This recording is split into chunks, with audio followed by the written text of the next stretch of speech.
we're going to have to take on entitlements, and I think we've got to do it quickly. This was a give as part of a give and take.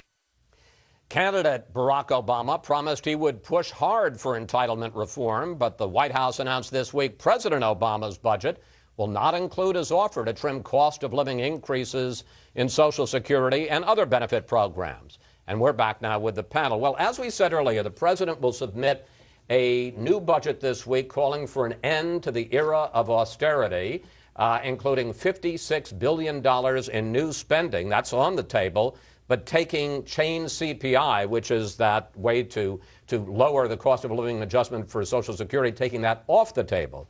George, what do you think of the new budget, the little bit we know of it so far? The frugality has to end sometime, I guess. The government, look, this is about November. In a normal time, 63% turnout in presidential elections, but only 48% in off-year elections. And that fall-off comes disproportionately from the president's party, which whoever's in power. It comes also, we know, from young people, minority, and single women, three pillars of the president's constituency. Therefore, off-year elections are mobilization elections. Therefore, the point is to arouse your base and don't demoralize it or aggravate it. Therefore, you come out talking rubbish about an era of austerity, which most of us missed. And on the Republican side, they say we're not going to annoy our base or divide it with taking up an issue like immigration.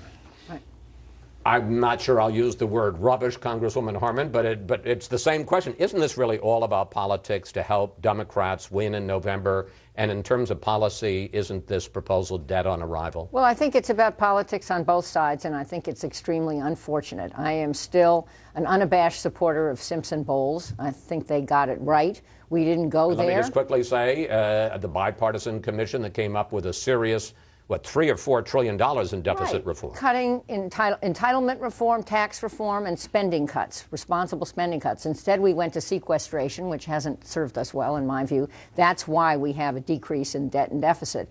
But that wasn't the right way to do it. And I think this is a missed opportunity on both sides. I left Congress. You say on both sides. I mean, this is the president's budget. Sure, this is the president's budget, but it then sets up a response, which we're going to hear about, which is also one-sided. Let's talk about the president's budget. Okay, well, should he have kept chain CPI in the budget? I think he decided that he wouldn't get any credit for doing that. So the $56 billion is half defense and half domestic spending. We should put that out there, and it's offset by other cuts to I think it's either Medicare or Medicaid. So it is paid for, but nonetheless, this is not a bipartisan budget, and I think that's a missed opportunity. Michael, I want to ask about the deficits, which I discussed with the senators in an earlier segment, because the White House talks a lot, let's put it up on the screen, about the fact that in the next few years, the deficits go down. 2014, it'll be $514 billion. 2015, it'll be $478 billion. But they ignore this, which is the fact that the deficits start going back up in 2016 and are back over $1 trillion a year by 2022. Well, and this is because of the looming cost of entitlements. But look, I don't think it's worth bragging about the fact that we're now only borrowing $1 trillion from our children and grandchildren every 2 years instead of every 1 year. Over the last 12 years, the number of Americans on food stamps has quadrupled. It requires a radical redefinition of the word austerity to say that what our country is going through right now is austerity. We should be cutting spending. We should be looking at ways to responsibly put forth an agenda that unites Americans and allows them to grab onto the ladder of opportunity. But there is plenty of room in this budget to cut spending. The president's not interested in it. Yeah, but what about the argument, and you heard it from Jay Carney there when he said this was part of a give and take.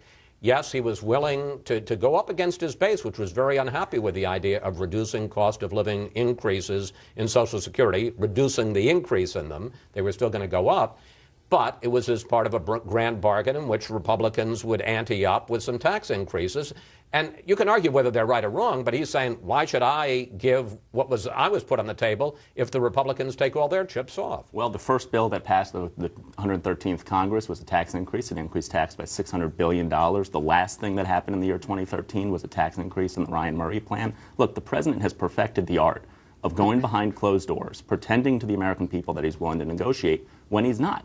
The president talked in his budgets about changing Social Security and common sense reforms. There has been no indication from this president that he's actually interested in coming together and reaching a grand bargain or any plan to address the long-term entitlement problems our country has. He wants to play to his base by increasing spending and fulfill the Woodrow Wilson view of progressivism that sees no limit to government's ability to intrude into our lives. I'm going to switch subjects a little bit, but Juan, you'll be able to talk about that as well. House Majority Leader Eric Cantor issued a legislative agenda for the House this week to try to show that the GOP also has its plans for the economy and for the middle class. Let's put up what the Republicans are offering. They want to stop Obamacare from cutting wages and work hours, reduce home heating costs, roll back regulations that they say cost jobs, and stop what they call government abuse.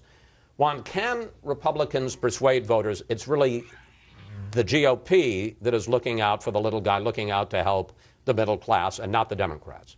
Yeah, they could do it by closing some of these loopholes that are on the table in terms of not increasing taxes per se, depending on how you define it, but closing loopholes that allow the wealthy to continue paying lower taxes. So you would get more tax revenue, and I think that could help with some of the spending issues that we're concerned with. But in terms of the agenda that you're... But this agenda that's just come out from Majority Leader Cantor doesn't include. All of that is a dead letter. Many of those things have been proposed previously and gone nowhere with the Senate. So it's like it's going nowhere. And to respond to what Michael was saying earlier, last year the GOP urged President Obama, include change CPI in your budget. And then when Paul Ryan, the House Budget Chairman's budget came out, nothing was in there in terms of closing loopholes or any increase in revenue. And then Greg Walden, the head of the Republican Congressional Committee, said this is a shocking attack on seniors, made it thoroughly political at high cost to the president, given what Chris just told you about how his base reacted to this, doesn't want it.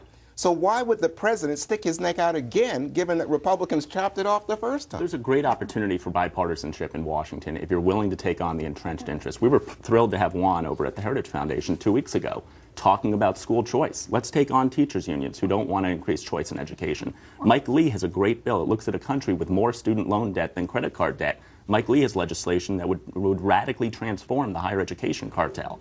So I think there are these bold ideas. It requires getting outside the box of the broken system in Washington that just protects special interests. And on that rare note of bipartisanship and comedy, thank you, panel. See you next week. Up next, our Power Player of the Week. We've got a special look at Washington's, oh boy, rising star.